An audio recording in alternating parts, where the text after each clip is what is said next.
Bienvenue de retour dans l'atelier de la Cité des Aventuriers. Nous sommes ici toute l'après-midi, demain également, pour apprendre des savoirs, des techniques, des pratiques pour partir à l'aventure en pleine nature. Je retrouve Willy Milek. Salut Willy. Bonjour Eric. Ça va toujours? Très bien, super, super. Tout se passe bien. Willy, pour ceux qui n'étaient pas là tout à l'heure, je te présente un petit peu. Toi, ça fait 20 ans que tu es dans l'aventure, tu en as fait ton métier. Des expéditions un petit peu partout, tu as fait des conférences, des stages, des formations, des documentaires. Pour nous faire rêver quelques destinations Ma première expédition, c'était le désert d'Atacama. Okay. Je suis parti en solitaire faire une traversée dans le désert d'Atacama, donc 40 jours dans le désert. Une expérience incroyable. Le but du jeu, c'était de partir sans moyens de communication, ni livre, ni rien, pour essayer de voir finalement si j'avais la trempe d'un aventurier. Voilà, c'était un peu l'expédition test, tu vois. Quelque chose d'intérieur, un petit peu aussi. Oui, exactement.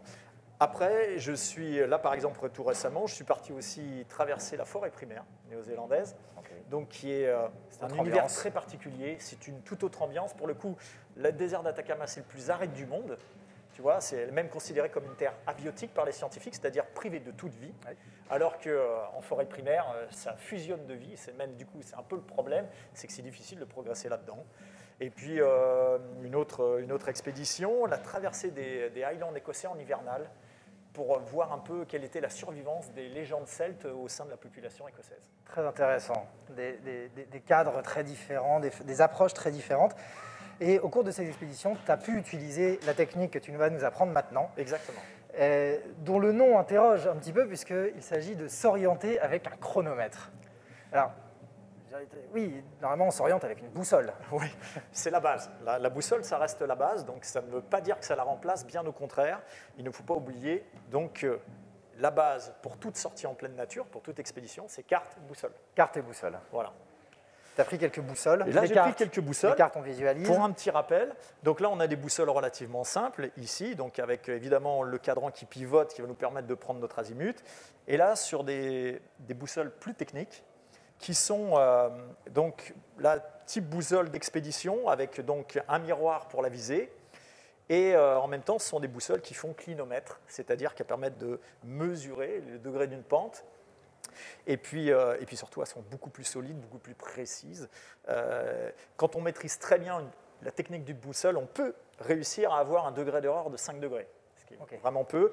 Après, avec des boussoles qui sont moins performantes, on peut être autour des 10 degrés. Tu vois. Donc il y a vraiment un intérêt à prendre des boussoles de très grande qualité quand on part sur le terrain. De vraies bonnes boussoles. On pourrait en parler des heures, des boussoles, c'est un sujet passionnant. Je voudrais juste quand même que tu présentes, on y reviendra plus tard sur cet objet qui va être très, très important, mais tu le présentes tout de suite, ne serait-ce parce qu'il est beau. Alors, ce très bel objet est un curvimètre. Un curvimètre. Un curvimètre. L'intérêt du curvimètre, c'est de mesurer une distance sur une carte. Et comme on le verra plus tard, donc il a 2 facettes. Et en fonction de la facette, évidemment, on va avoir des informations plus ou moins diverses. Bon, alors, on a plusieurs éléments, mais aujourd'hui, donc, on est là pour parler de l'orientation avec un chronomètre. Willy, première question, en quoi consiste cette orientation avec un chronomètre? Donc évidemment, ça va être basé sur le temps.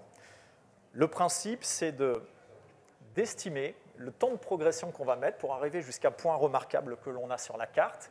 Et grâce à cette estimation, du coup, on va pouvoir déterminer notre heure d'arrivée. Et le principe, il est là. Il est simple, mais c'est celui-ci. Voilà. Tout simplement. Alors, tout simplement. On a le principe, quels sont les avantages particuliers? Pourquoi apprendre cette orientation avec un chronomètre et pas se contenter de la carte et de la boussole?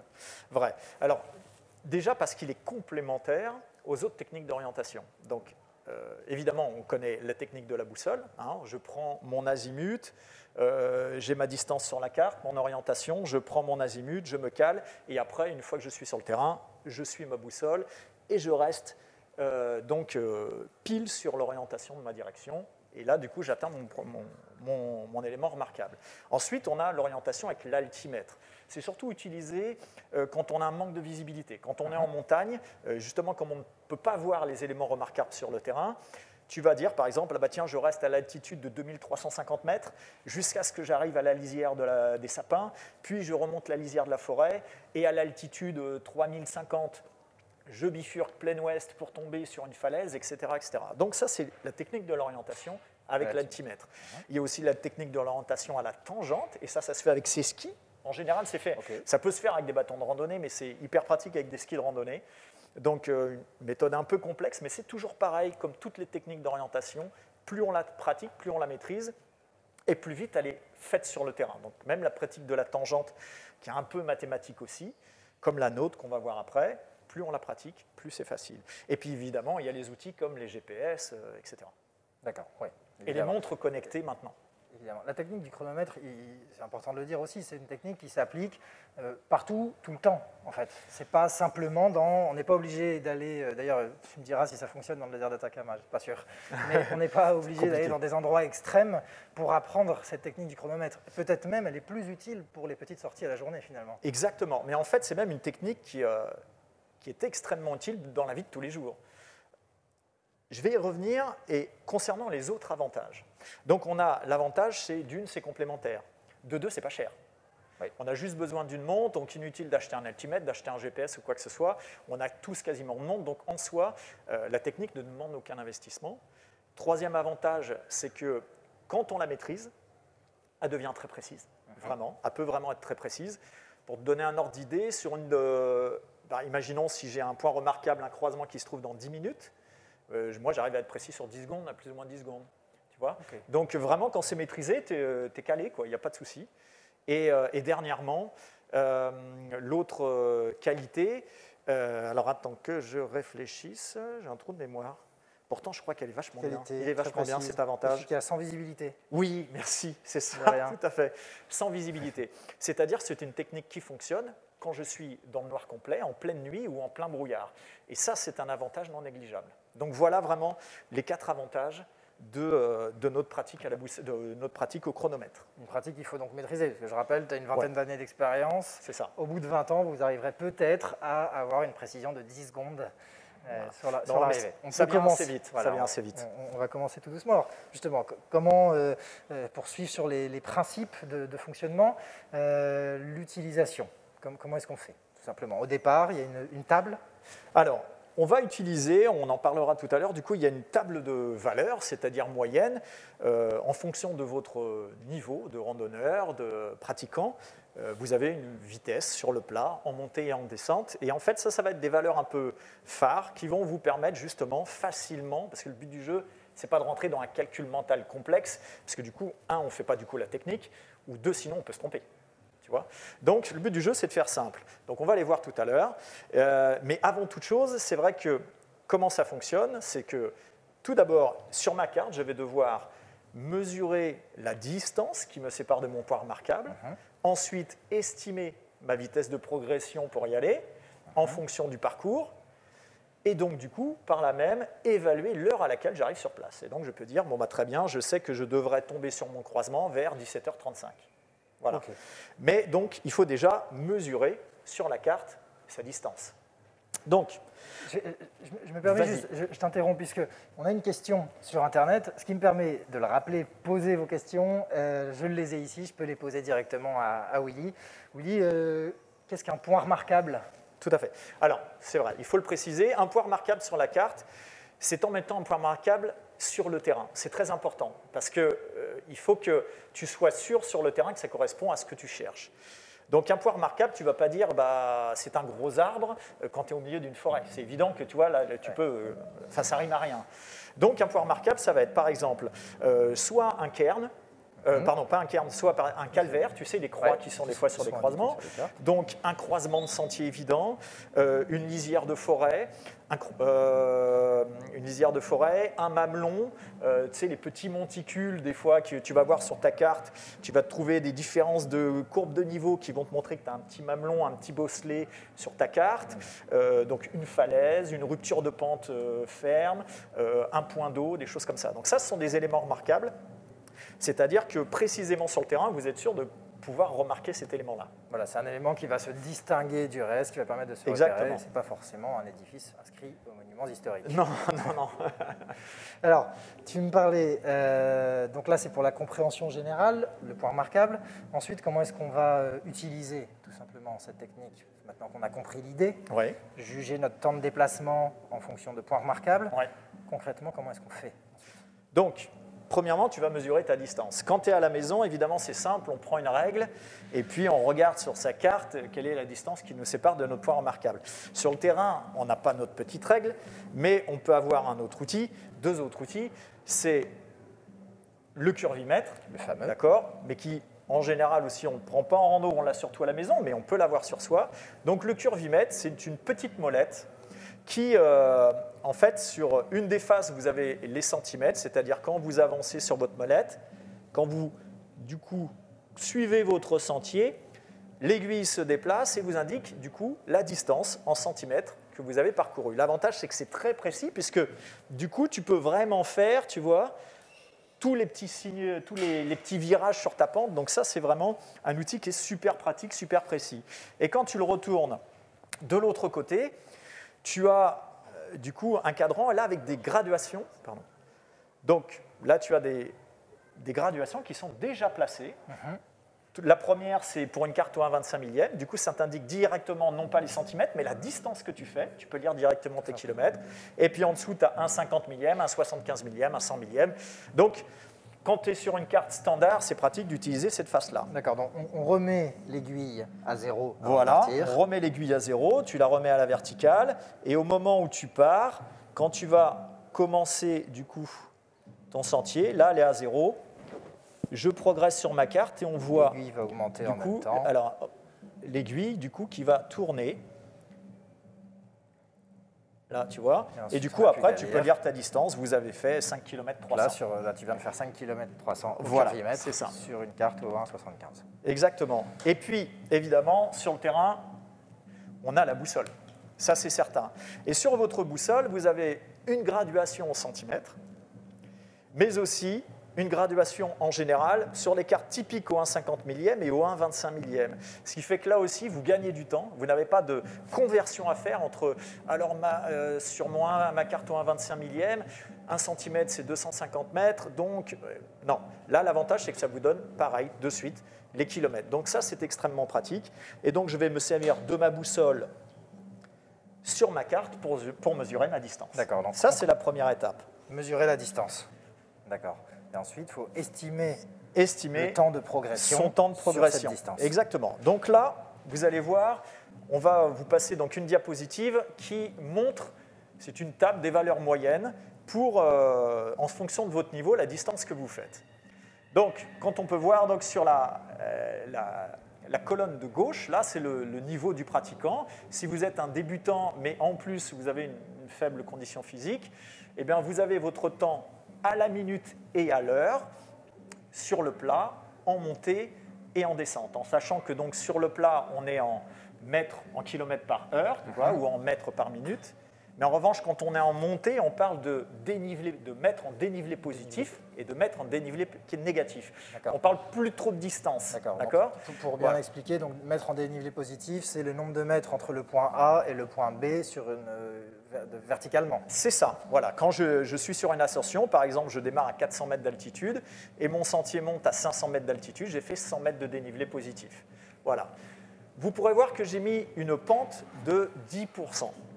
Pourquoi j'ai mis une pente de 10% ? Alors, on pourrait dire, mais le sentier n'est pas toujours à 10%. Oui, on en parlera plus tard. Mais il y a deux choix qui font que sur cette valeur, sur cette table de valeurs, j'ai pris la pente 10%, montée-descente. Tout simplement parce que déjà, 10%, c'est une réalité de terrain. Très majoritairement, les pentes, quand on fait de la randonnée, quand on est vraiment sur une côte, une pente, tu vois, on est globalement autour des 10%. Globalement. On est entre 8 et 14, souvent. Tu vois, mais très souvent autour des 10. Donc, c'est quand même une réalité de terrain. Et puis, deuxièmement, parce que le 10%, ça nous permet d'avoir une table avec des chiffres qui sont très facilement mémorisables. Oui. Et ça, c'est très important. C'est hyper important que sur le terrain, quand tu vas utiliser ton outil, tes calculs soient simples, sinon tu ne vas pas te servir de la formule. Tu vois ? Donc là, l'avantage, c'est qu'au moins, on arrive à quelque chose de très simple. Si tu regardes, par exemple, la distance en mètres par minute sur le plat, eh ben, tu vas tomber sur des valeurs 40, 50, 70, etc. Tu vois ? Et là, du coup, tu es sur des valeurs standards qui sont très facilement mémorisables. D'accord, donc cette table des valeurs, c'est quelque chose, quand on prépare, avant de partir, quand on prépare son itinéraire, on pose sa carte, on pose la table des valeurs à côté, oui.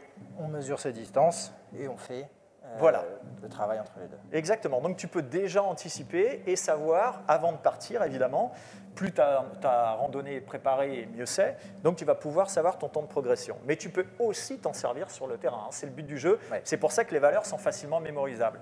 Je précise que du coup, cette table des valeurs, cette table des vitesses moyennes, vous la retrouvez sur le site d'Azimut et compagnie, azimutetcompagnie.fr. Super. Donc, que j'ai fait du coup expressément pour la Cité des Aventuriers, afin que tout à chacun, vous puissiez récupérer cette table des valeurs. Merci. Voilà. Donc Azimut et compagnie, hein, ton site internet. Mon site internet. Pour accéder aux informations. Et cette table des valeurs qui, j'imagine, est un point de départ. Ensuite, on est amené à adapter et à ajuster en fonction de la connaissance qu'on a de soi-même et de sa vitesse de progression. Oui. Évidemment, il y en a, quand ils vont regarder cette table des valeurs, ils vont se dire « mais moi je fais beaucoup plus » ou au contraire je fais beaucoup moins. Rapide. Donc c'est certain, il ne faut pas oublier que ce sont des valeurs moyennes. Donc vous, quand vous allez faire vos prochaines sorties, vous pouvez justement vous amuser à voir où vous vous trouvez dans cette table des valeurs et en même temps affiner, c'est-à-dire qu'à force, vous allez savoir quel est votre rythme à vous quand vous êtes sur le plat, en côte ou en descente. Et c'est grâce à ces valeurs qui vous sont propres que après, vous allez pouvoir être vraiment affiné votre calcul. D'accord. Alors, il faut dire quand même une chose à ce niveau, à ce point-là de l'apprentissage, c'est qu'un prérequis est de savoir lire une carte. Oui. Et de redire peut-être à quel point la carte est utile, à quel point la carte est même indispensable. On en parlait tout à l'heure pour gérer l'hypothermie d'urgence. On disait qu'avant de partir, il y a une chose qu'on met forcément dans son sac, c'est une couverture de survie et également un radiateur que tu nous as appris à fabriquer. Exactement. Une autre chose qu'on met toujours dans son sac, c'est une carte, plus qu'un GPS par exemple.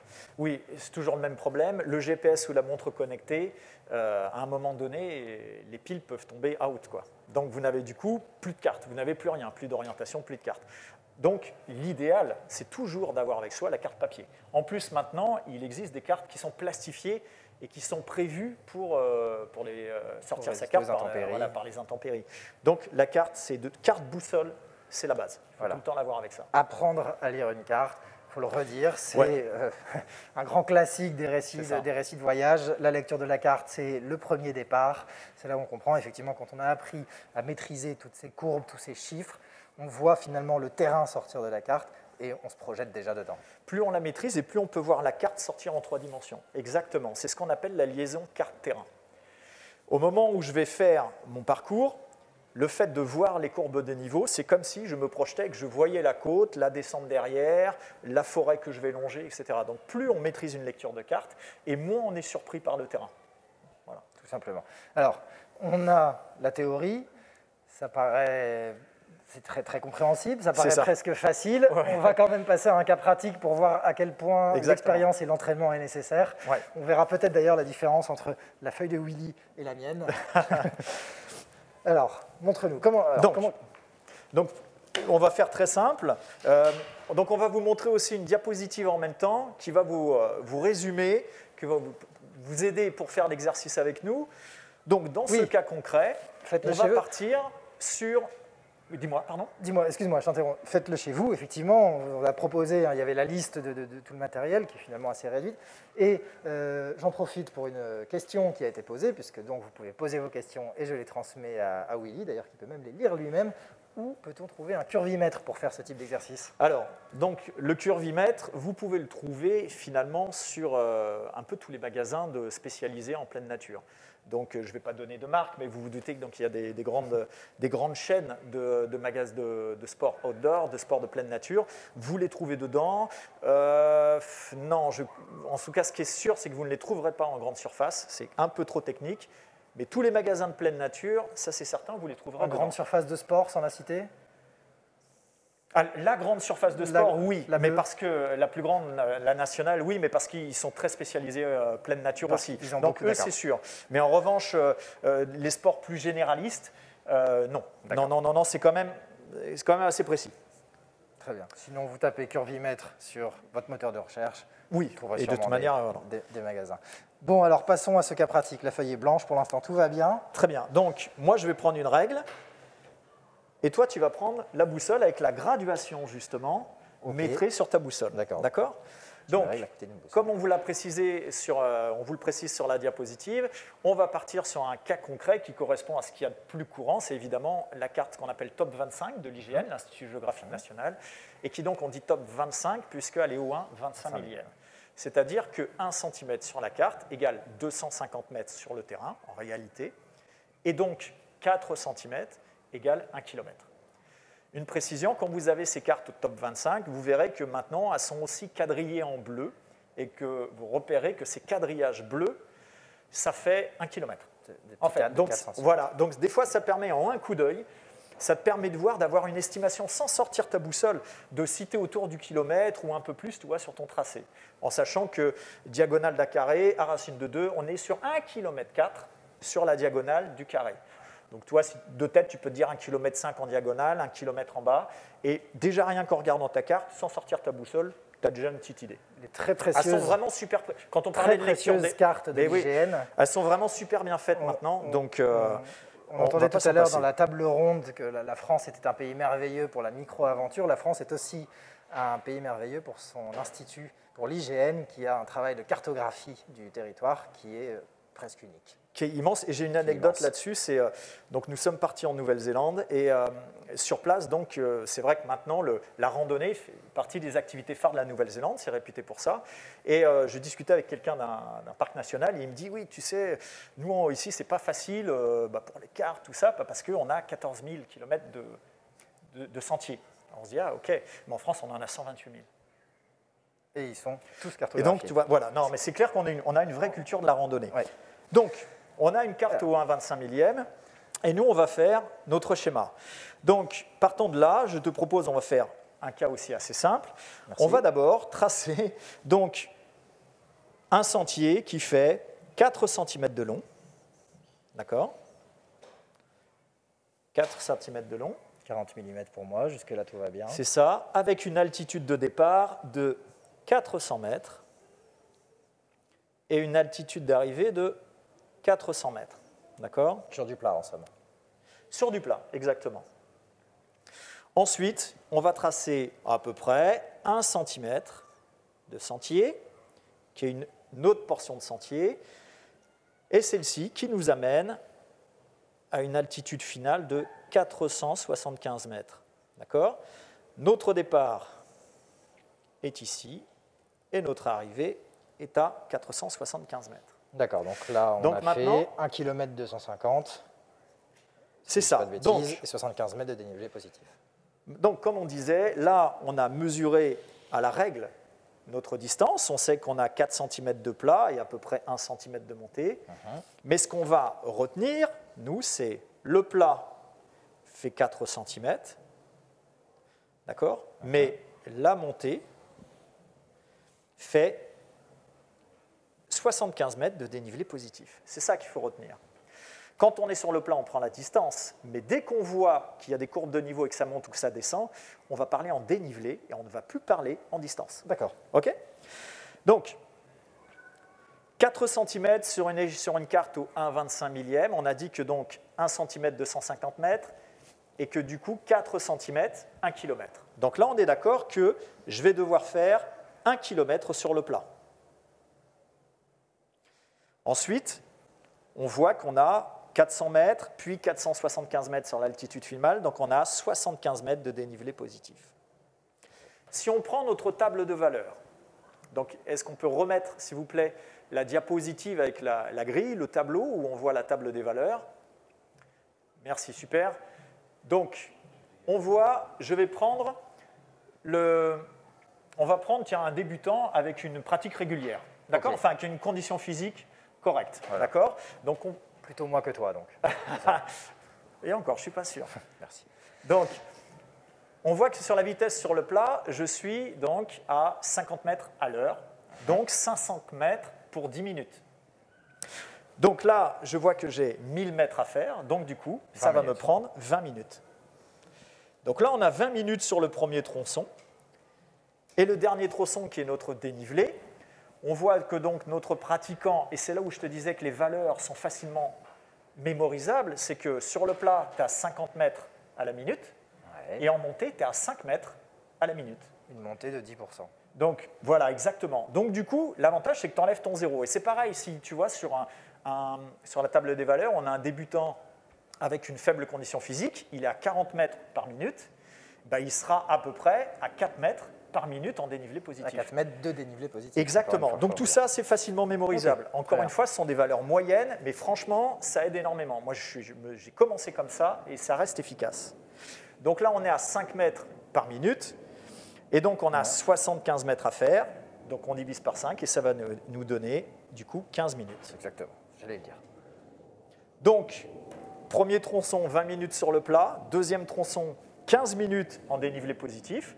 Finalement, j'arrive à mon arrivée, enfin, j'arrive à mon point remarquable. 20 plus 15, j'arrive donc dans 35 minutes, je suis censé arriver à mon point remarquable. Une fois que tu sais ça, tu te mets une petite marge, 10% à peu près, tu vois, donc tu vas dire, je vais enlever donc 3 minutes 50, mais enfin là on va faire par exemple 3 minutes, et donc tu te dis, à 32 minutes, je commence à être vigilant. C'est-à-dire parce que tu peux avoir accéléré un petit peu, tu vois, ou des choses comme ça, ou ralenti, bref. Donc tu te dis, à partir de 32 minutes, je sais que je vais bientôt arriver sur ma zone et je commence à être vigilant. Et voilà, et là, on a quelque chose qui commence à être efficace. Et au contraire, si à 40 minutes, je n'ai pas vu ce point remarquable, je commence à m'interroger, est-ce que je ne l'ai pas passé sans faire exprès, est-ce que je ne me suis pas trompé à un moment, et ça permet de ne pas partir 1 heure comme ça, et de réaliser assez vite une potentielle erreur qui a été faite. Exactement, c'est tout à fait ça, c'est-à-dire je commence à être vigilant avant, et si je vois que j'ai dépassé le temps de 5 minutes, là, par exemple dans notre situation, bah, c'est clair qu'on l'a raté, qu'on ne l'a pas vu, d'accord ? Prenons, si tu veux, un exemple type. Ouais. Nous nous baladons en forêt, on est un petit groupe, et je sais que dans justement 35 minutes, je dois tomber sur un croisement où on tournera à droite. Ma carte est un petit peu vieille, etc. Très facilement, le temps que toutes les cartes IGN soient renouvelées, il peut se passer 15 ans. Donc en 15 ans, il peut se passer des choses aussi sur le terrain.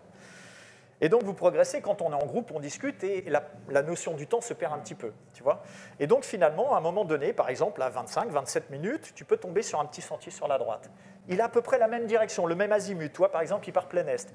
Et tu dis, ah c'est bon, on y est, et on tourne. Alors qu'en fait, c'est beaucoup trop tôt. Ouais, mais parce qu'entre 25 ou 27 minutes, 35 minutes, quand tu parles, tu ne fais pas trop attention. Là, tu dis, non, non, il y a quand même entre 7 minutes sur 35 minutes, la différence, elle est majeure. Donc là, tu sais que tu n'y es pas. Donc ça peut être une coulée d'animaux, c'est-à-dire ce qui ressemble à un sentier, mais qui en fait est emprunté par les animaux, tu vois, ou alors un nouveau sentier qui est apparu, mais en tout cas qui n'est pas le bon. Ce qu'il faut retenir, c'est notamment quand on est en groupe, j'en profite pour le dire, c'est quand on fait une erreur, on s'en rend compte souvent, évidemment, trop tard, parce qu'encore une fois, on discute, on parle, on progresse, tu vois. Et quand on s'en rend compte, on a avancé déjà un sacré moment en général. Et là, le problème, c'est qu'on a la flemme de revenir en arrière. Il y a un effet de groupe. Et il y a un effet de groupe qu'on appelle l'extrémisation du risque. Okay. C'est-à-dire, exactement, psychologiquement, l'effet de groupe fait que quand tu as un choix à prendre, le consensus du groupe, c'est-à-dire l'avis général, va tirer sur une situation plus extrême. Ça, on le sait. Quand on encadre une expédition, c'est un truc à prendre en compte. C'est-à-dire, bon, est-ce qu'on prend le choix A, plus risqué, ou le choix B ? Ouais, le choix A. Donc ça, il faut s'en méfier, il faut en avoir conscience quand on est leader d'une expédition, parce que tu peux dire, moi je suis un peu fatigué, mais Eric, je sais qu'il est à la forme, il pourra m'aider, porter un peu de mon sac à dos. Mais en fait, Eric, il n'ose pas dire qu'il est fatigué, pour ne pas passer pour quelqu'un qui n'a pas la condition physique, et donc du coup, il ne dit rien. Et résultat, toi, tu penses que je suis en forme, et moi, je pense que tu es en forme, et on ne l'est pas. Et, tu vois, donc, c'est pour ça qu'il faut se méfier de ces situations où, quand on part dans une erreur, on a tendance à ne pas vouloir revenir en arrière, et on insiste, et du coup, c'est pas grave, on coupe, et là, c'est pire que tout. Donc voilà, donc, cette technique-là, c'est pour ça que les techniques complémentaires à la boussole ou autres, plus on a de techniques d'orientation, et plus en fait, ça permet d'être sûr quand on arrive sur un élément, quoi. Si c'est confirmé par 2 techniques, au moins tu es tranquille. Ok. Très concrètement, moi j'ai fait ça avant de partir. Quand je fais quoi ? Je fais un petit carnet, je note point remarquable 1 sur ma carte, point remarquable 2, et je fais une petite liste à côté sur un papier, c'est ça ? C'est ça. Tes points remarquables, comme on l'avait dit, c'est évidemment c'est les éléments. On l'écrit sur la carte, ça veut dire ? Tu peux l'écrire sur la carte, tu peux, même si j'invite pas trop à écrire sur une carte, parce que justement une carte est tellement précise. Il y a beaucoup d'éléments. Qu'il vaut mieux pas se cacher des éléments, tu vois. Donc, il vaut mieux avoir une petite feuille sur le côté et qui mémorise, un petit Bristol, une petite fiche Bristol qui te mémorise brièvement. Tu peux avoir 4, 5, 3 points remarquables, tu vois.